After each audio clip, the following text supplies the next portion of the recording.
mas é de facto como um milagre a existência da própria cidade. Porque é de facto uma cidade improvável.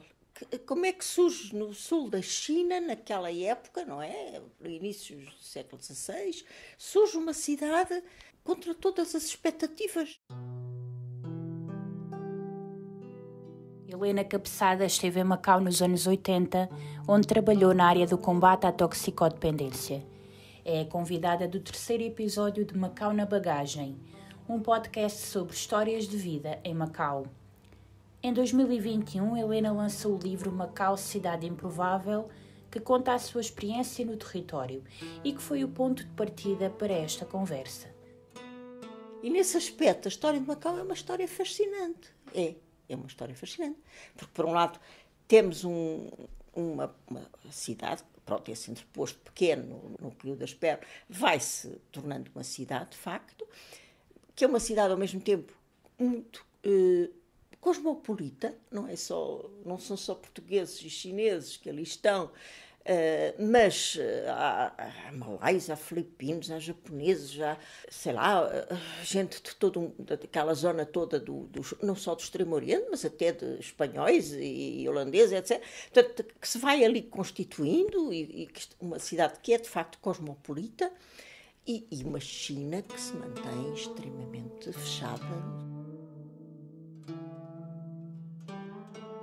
E eu acho que há aquele ditado chinês que eu acho muito interessante, que é que se um estrangeiro fica uma semana na China, escreve um livro. Se fica um mês, escreve um artigo de jornal. Se fica um ano, deixa de escrever porque percebeu que não percebeu nada. Que é de tal modo complexo, de tal modo diferente. É um mundo, é um universo tão complexo e tão diferente. É verdade, é muito diferente do mundo ocidental. Quando me pergunta, e percebeu que percebi dentro dos limites dos meus limites, esforcei-me, mas pronto, é um pouco como a aprendizagem da língua chinesa. Eu tentei várias vezes aprender chinês, não só falado como escrito, etc. Fiz um esforço grande e olha, atualmente praticamente pouco sei, pouco consigo ler em chinês, mas eu não acho que tenha sido em vão. Acho que isso me ajudou a compreender algo da cultura chinesa importante. Macau foi improvável para si na sua vida pessoal? Como é que foi lá parar?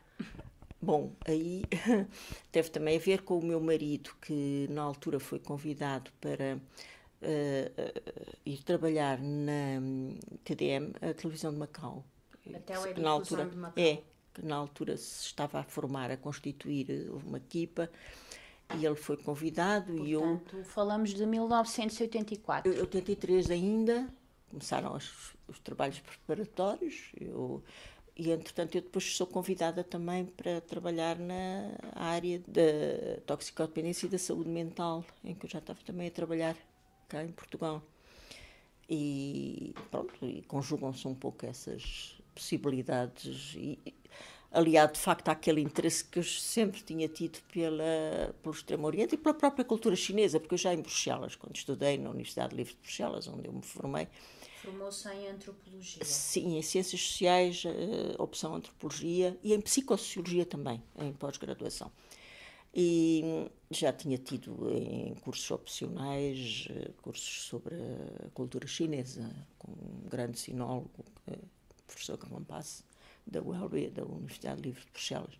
E para Macau era também a possibilidade de mergulhar nesse mundo de uma forma que não fosse meramente teórica, não é?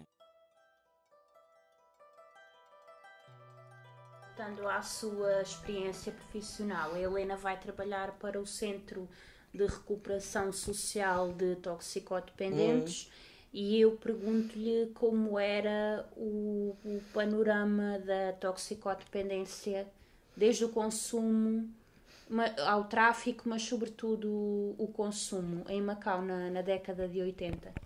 Pois, estava de facto a tornar-se ou a ser considerado como problemático, quer em Hong Kong, quer em Macau. Sobretudo entre os jovens. Falamos de consumo de heroína. Já a heroína, pois, quer dizer, claro que havia a tradição do ópio, era uma tradição antiga, não é?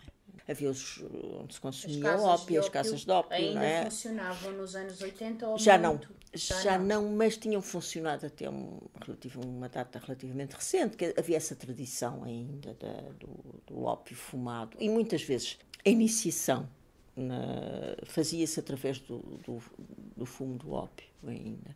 Depois passava para a heroína. Nessa altura começou a surgir, de facto, na próprio Extremo Oriente, laboratórios de refinação de heroína, etc. Portanto, a coisa começou a espalhar-se muito.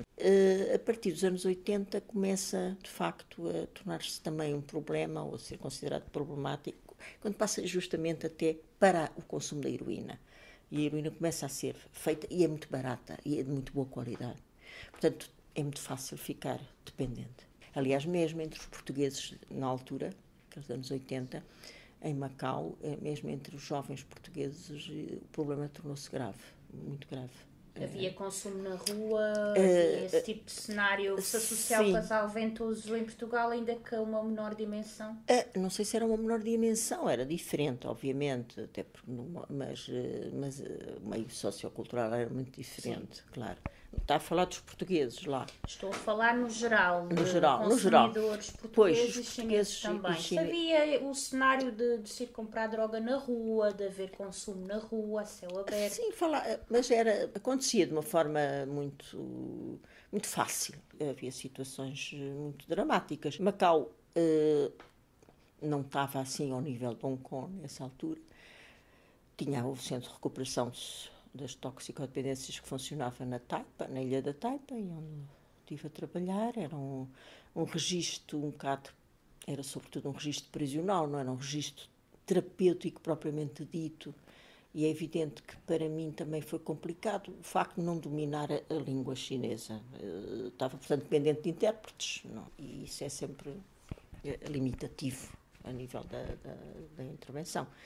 Era um mundo muito masculino, muito hierárquico, difícil de apreender para uma rapariga, na altura também, tinha 30 e tal anos, e para uma mulher, de facto, não era fácil penetrar, era um mundo muito hermético. Não era uma experiência, e não foi uma experiência fácil para mim. Pronto, foi um desafio também, e obrigou-me a mergulhar em zonas mais sombrias de Macau, não é? Não são aquelas zonas normalmente que os turistas, ou mesmo, às vezes, do exotismo fácil, não é? De um mundo de sombras, duro, não é?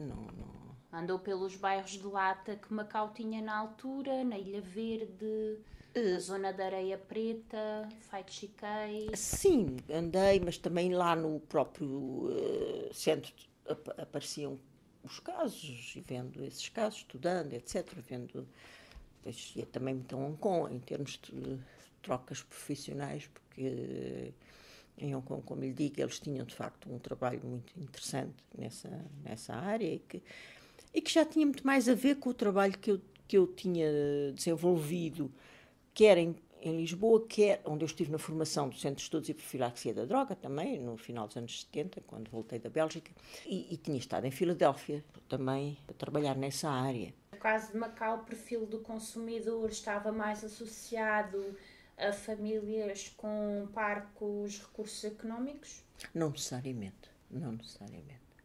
Embora no Centro de Recuperação Social onde eu trabalhava fosse mais isso, caso. Mas os que tinham mais recursos também recorriam a clínicas privadas.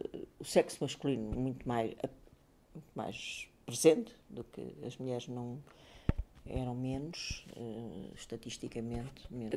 Como lhe digo, no Centro de Recuperação Social, que eu estudei melhor a população, as profissões, tinha muito a ver com os condutores de triciclos. Era a profissão. Os tradicionais triciclos. Sim, era a profissão mais representada dos consumidores. Sim, dos que estavam internados lá no centro. Os poucos casos de mulheres mulheres normalmente também estavam ligadas à prostituição. Isso levou-me também a estudar um pouco a história das questões do ópio, etc., na China, não é? As guerras do ópio. A Helena, no seu livro, tem várias descrições de como era o centro da Península de Macau, ali na zona do Largo do Senado, junto ao Mercado de São Domingos. Fala de um cheiro pestilento. No mercado, sim. E fala, nomeadamente, de coisas que já não existem, nomeadamente de lojas onde se vendiam cobras para consumo. Portanto, Tem fotografias no livro sobre essas casas de cobra, pois. Chamavam casas de cobra em português, não é? Estava escrito casas de cobra em português, porque tinha em chinês a tradução.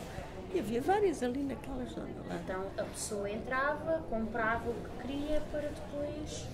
Sim, para cozinhar, para fazer... restaurantes e em casas. Sim, restaurante ou em casa. E tinham também... Faziam-se licores ou medicamentos, não é?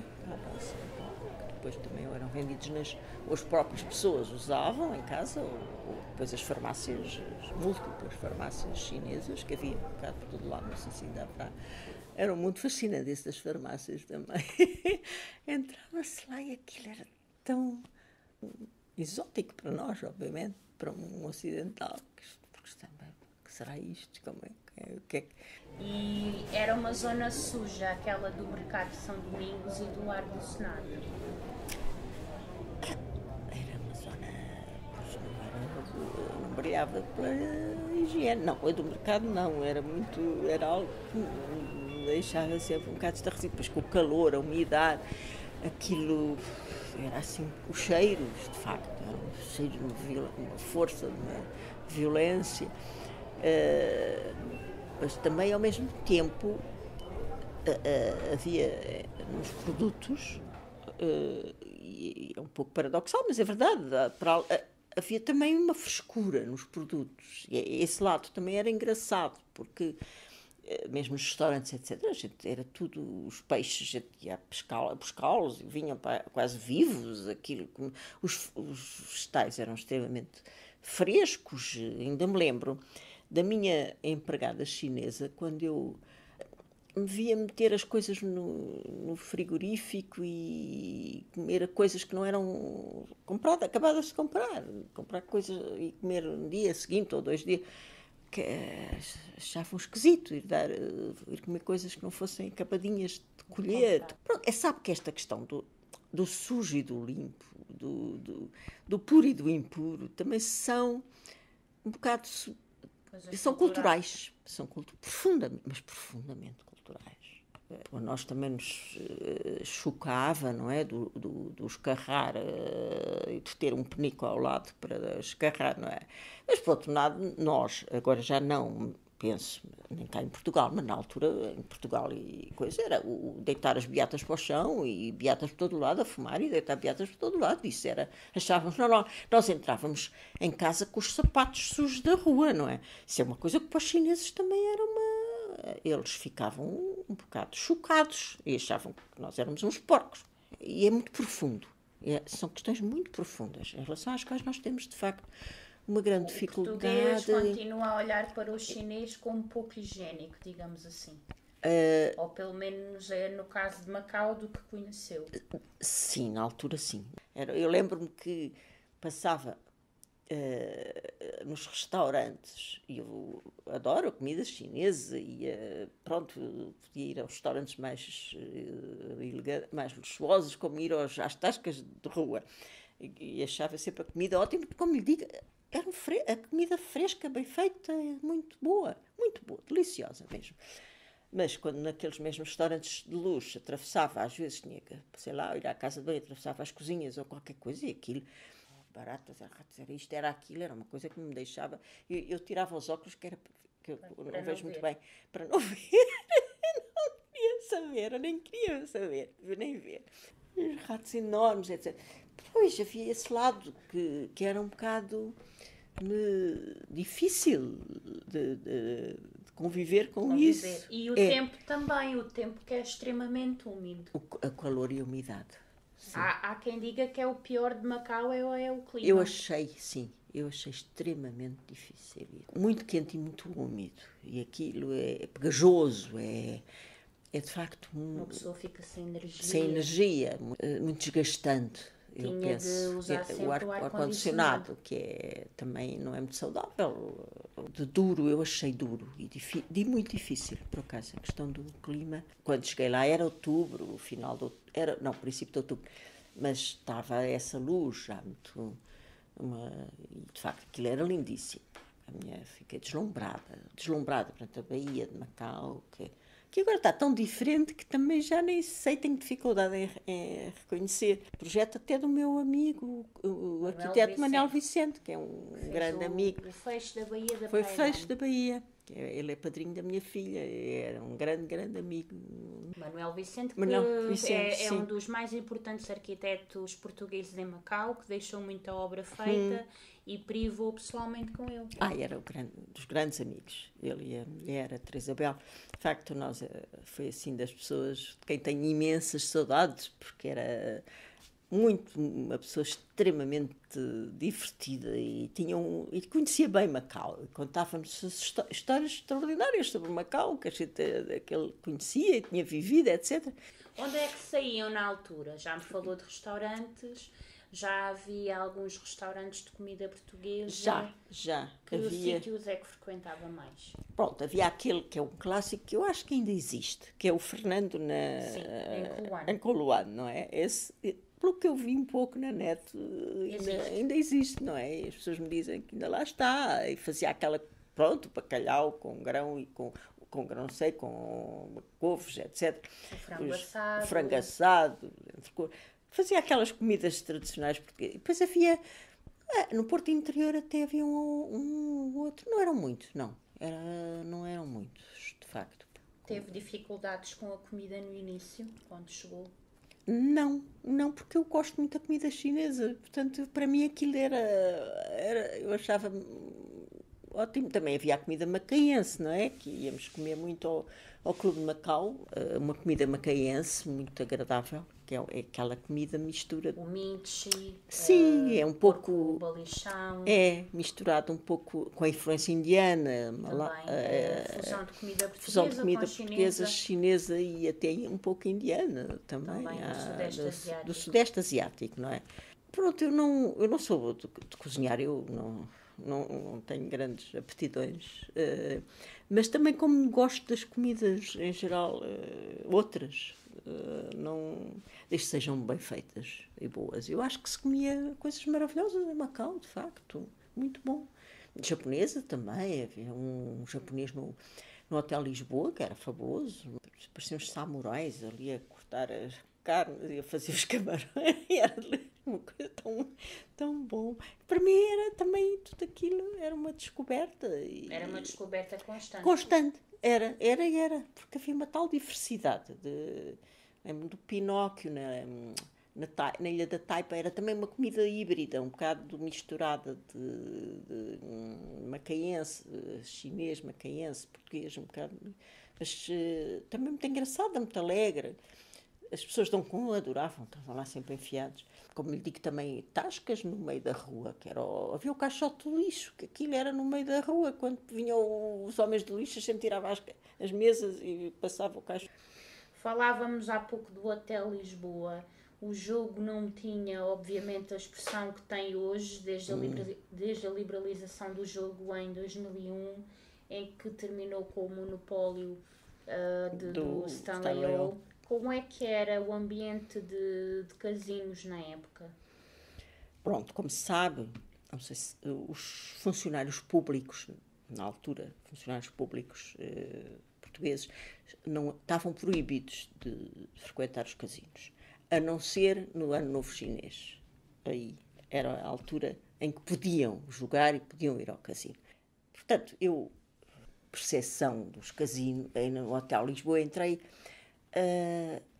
como visitante para olhar e ver. Eu achava, havia o casino do Hotel Lisboa, que era aquele mundo que se É importante para quem nos está a ouvir. O Hotel Lisboa é um edifício por dentro, está cheio de tons dourados, cheio de espelhos por toda a parte. É um ambiente muito antigo, mas muito luxuoso também. Portanto, entramos num outro mundo. Sim. É isso. Era, de facto, entrar num mundo de reflexos, de luzes, de sedução, que nos encandeavam ao mesmo tempo. Era um bocado de mulheres lindíssimas, extremamente elegantes e bem vestidas. Havia prostituição. Sim, claro. E acompanhantes de homens que estavam ali, pronto. A gastar fortunas. A gastar fortunas. Aliás, os hotéis ali na zona, aquilo tudo era... Tinham as janelas... não abriam, porque, para prevenir os suicídios dos jogadores. Mas também havia, por exemplo, o Casino dos Pobres. Esse também era o oposto. Era no Porto, na zona do Porto Interior. Era um casino frequentado, como o nome diz, por gente quase em farrapos, miseráveis. Aquilo lá dentro era um mundo completamente também... Enquanto o Hotel Lisboa era alucinante pelos espelhos, pelos dourados. Este era também alucinante, mas por um lado miserável e por outro lado também isso era idêntico. Era a sensação de que se estava ali a jogar a vida e a morte. Era a sensação, a tensão. Mas ao mesmo tempo os chineses são muito contidos, não é? Na expressão das suas emoções. No Casino dos Pobres vinha um cestinho lá de cima, tinha vários andares, o cestinho com as apostas, depois subia, e as pessoas que lá estavam, eram de facto gente muito, muito pobre, dali da zona, do Porto Interior, mas também ali estavam a jogar o que tinham e o que não tinham. Mas o turismo também era importante a par do setor do jogo? Era turismo, claro. Não, era um turismo do Extremo Oriente, de qualquer maneira. Hong Kong, claro, estava ali, mas também Japão, muito. Filipinas, Malásia, pronto. Havia algum turismo religioso também, de cristãos, que visitavam as igrejas portuguesas. E ainda me lembro até de uma excursão que fiz a São João, a ilha onde morreu o São Francisco Xavier, iam grupos grandes de japoneses, não é? Cristãos, que iam visitar e que iam... Está tudo... Macau tem muitas igrejas, os jesuítas tiveram nisso um papel fulcral.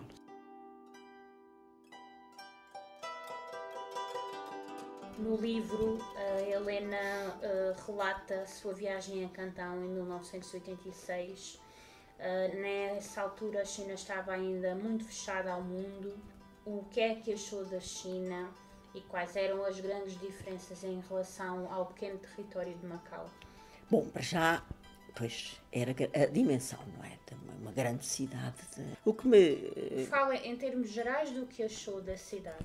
Era uma cidade muito, muito dinâmica. Aliás, nas diferentes vezes que eu lá fui, achava sempre as diferenças do que se construía, das estradas, porque até entre Macau e Cantão, chegar lá, a primeira vez que fui, fomos de caminhonete, que demorou um tempo infinito, depois, à medida que passava, sei lá, 6 meses depois, não sei o quê, já havia... tínhamos que atravessar uma série de vezes rios em barcaças, esperar pelas barcaças, e aquilo, passados 6 meses, já era tudo estrada, já era tudo... Era essa rapidez da evolução, do desenvolvimento que se estava a sentir naqueles anos 80. E aquilo era tão rápido que era também até um bocado alucinante, de facto, ver a rapidez com que se mudavam em meses, em poucos meses, de repente. E em Cantão também estavam sempre a construir novos prédios e isto e aquilo, mas tudo com uma velocidade, com aqueles andaimes em bambu por todo o lado. Que ainda hoje se usam. Não é uma cidade particularmente, não é bonita, não sei que fosse bonita, não. Era uma cidade curiosa, comida excelente. Era estranho, não íamos à excursão. Uma vez fomos com um grupo, etc. Mas geralmente não íamos à excursão. Ia com a minha filha bebê também. Isso era engraçado. As pessoas ficavam muito, muito interessadas no bebê, por exemplo. Havia essa grande curiosidade em Grande. relação ao estrangeiro. Grande curiosidade, porque não estavam, éramos raros ainda, os estrangeiros. E então era uma curiosidade enorme. E às vezes juntavam-se montes de... mas amigáveis, não era... Só para ver a bebê. Sim, a bebê, também para nos a nós, que éramos também ocidentais. Juntava-se um grupo de Juntavam-se pessoas grupos, sim, de uma forma simpática, não era engraçado. Não.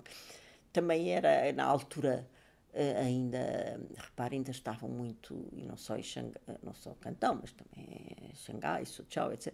As pessoas ainda estavam muito vestidas à mão. Homens como as mulheres, a farda de Mao, do Mao Tse-tung, aquela farda verde e não sei o quê. Embora começava a publicidade, era o início de cartazes publicitários muito ingênuos, assim, muito, mesmo o design era muito ingênuo, mas curiosos. Isso também era um bocado surpreendente. Claro, eram só as bicicletas, era tudo bicicleta, não havia carros praticamente, milhões. Atravessar uma rua, parecia uma abelha, parecia uma coisa, por ali fora. As raparigas vestidas à mão, mas já com saltos altos e de bicicleta. Era cómico também. E já a usar batom. Via-se que era a primeira vez quase que punham batom e estavam ao mesmo tempo todas tão contentes com aquilo. Era entre o tradicional e era o ainda novo que era estava a novo chegar, não é? que estava a chegar. Difícil resistir à sociedade de consumo, não é? É muito apelativo, não é? E as raparigas estavam... Me lembro assim de coisas que eu achei cómicas, eram cómicas, por exemplo, a venderem na rua sutiãs, que era uma coisa que não usavam antes, que estava também a aparecer, é o tal mundo novo. E eu não imaginei, era a quantidade de homens, era só filas e filas de homens a olharem para os sutiãs grandes, enormes, daqueles seios. Ora, que as chinesas têm seios pequeninos, que quase nem precisam de sutiã. Era coisas assim, engraçadas, que tinham a ver justamente entre um mundo que tinha estado completamente fechado, não é? Então, com a Revolução Cultural, etc., depois estava a sair, pouco antes, era o princípio da abertura ao Ocidente, não é? E à sociedade de consumo e a tudo. Havia, de facto, havia desconfiança em relação ao viajante ocidental que não fosse integrado em grupo. Quiser ir em grupo, organizados pela China Travel, controlados, outra coisa era ir um bocado solto. Um pouco como o que acontece com a Coreia do Norte atualmente. Provavelmente. Tornavam-nos a vida difícil. Com mil e uma histórias que a gente ficava às vezes meio maluco, porque diziam, as pessoas chegavam ao hotel, diziam que não havia lugar, a pessoa percebia que o hotel estava vazio, porque hotéis enormes, olha, em Cantão, por exemplo, um hotel imenso, percebia-se que não tinha muita coisa vazia. Diziam que não havia lugar. Mas porquê é que dizem que não há lugar? Porque eu acho que também não queriam os chatices com os táxis, diziam que não nos levavam, criavam-nos problemas, quer dizer, a pessoa de facto não tinha a vida fácil, mas era sempre engraçado ir lá ao mesmo tempo, porque era muito diferente.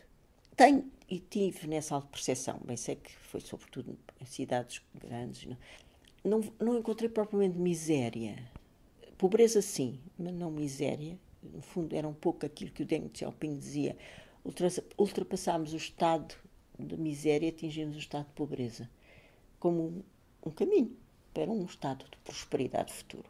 Quer dizer, quando a gente andava naquelas cidades do Extremo Oriente, ir à Índia ou a outras zonas, encontrávamos situações de uma miséria infinita, não é? Infinita.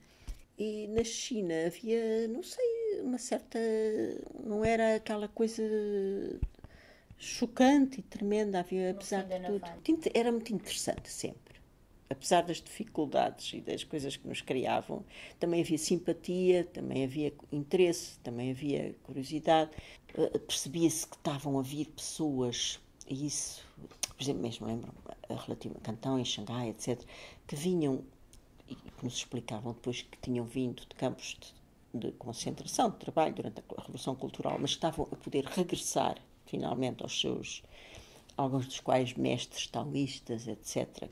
Os intelectuais.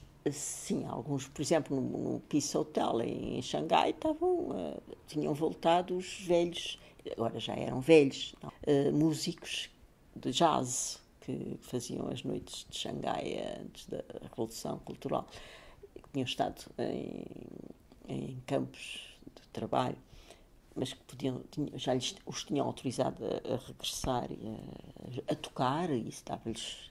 Tinham quase 80 anos todos, mas estavam com uma felicidade imensa a tocar jazz. Estava a mudar o mundo, mas vinham de viver acontecimentos profundamente trágicos, profundamente dramáticos. Aliás, as pessoas de Macau, a Revolução Cultural em Macau foi vivida também com uma grande angústia. Quando eu lá estive, ainda não havia assim uma distância tão grande. As pessoas dizem que chegavam corpos. O Rio das Pérolas trazia corpos, cadáveres. Não, mesmo de massacres, disto, aqui. Coisas, portanto, muito. Foi um período muito violento, não é? E houve também muitos refugiados para Macau. E muitos refugiados, sim. Isso notou-se no tecido urbano, na própria sociedade?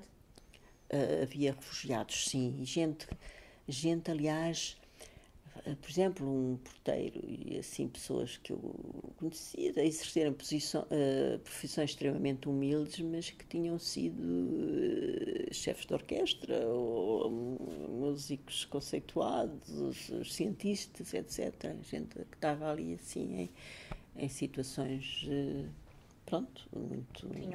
Tinham fugido, sim. E estavam legais, portanto. Estavam. Mas esse também é um lado bonito da história de Macau, é que foi, apesar de tudo, ao longo da sua história, acolheu refugiados que por vezes eram aos centenas, aos milhares, num território muito restrito, isso foi durante a Segunda Guerra, não é? Antes da China, de Hong Kong, de Singapura, pronto, naquele período da Guerra do Pacífico e da ocupação japonesa da China, etc. Macau conseguiu, apesar de tudo, foi uma sociedade generosa. Eu percebi-me disso ao longo da sua história. E isso torna-me a cidade, até a sua história, não só uma história improvável, mas ao mesmo tempo até comovente, eu acho. É evidente que eu não estou também não quero dourar a pílula, porque é uma cidade, claro que tem aspectos sombrios e aspectos de violência e de crueldade, claro que sim, também, como é inevitável. Mas eu acho que este lado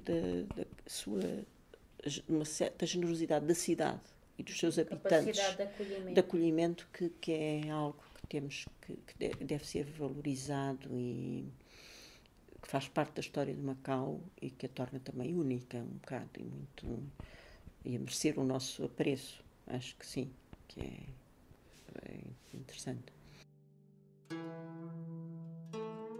O terceiro episódio do Macau na Bagagem fica por aqui. O meu nome é Andreia Silva, sou jornalista e no quarto episódio trago a história de Joana Simões, que depois de viajar para Macau com os pais nos anos 80, quis voltar a viver no Oriente em 2010. Durante 12 anos trabalhou em Macau como professora e educadora de infância.